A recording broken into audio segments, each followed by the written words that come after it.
અરવલ્લી જિલ્લામાં 6 તાલુકામાં ગ્રામ પંચાયતની ચૂંટણીમાં ફોર્મ ભરવાના અંતિમ દિવસે ભારે ઉત્સાહ જોવા મળ્યો।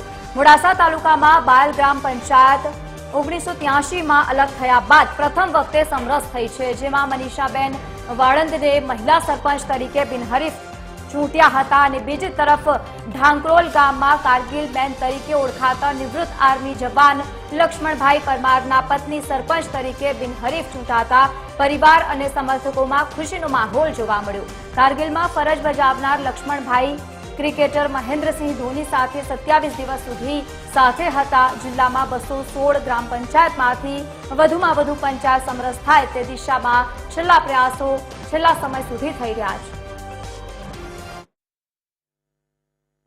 પછી ગામની સારી પ્રગતિ કરી, સારા કામ કર્યો, 2 નાઇટ ટુર્નામેન્ટો કરાવી। હવે ગામવાળાએ મને સમરથ સરપંચ 8મી ટર્મમાં બાયલ પંચાયતમાં બનાવે છે, તે બધા ગામના તમામ સભ્યોનો અને ગામના વડીલોનો ખૂબ ખૂબ આભાર માનું છું।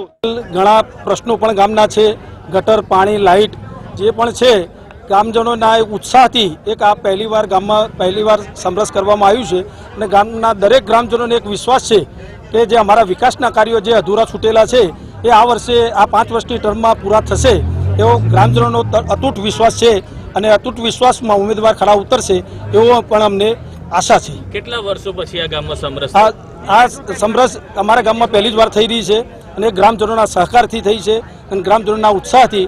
અને આ એક ગામની વસ્તી કેટલી છે? ગામની વસ્તી અંદાજે લગભગ 3,000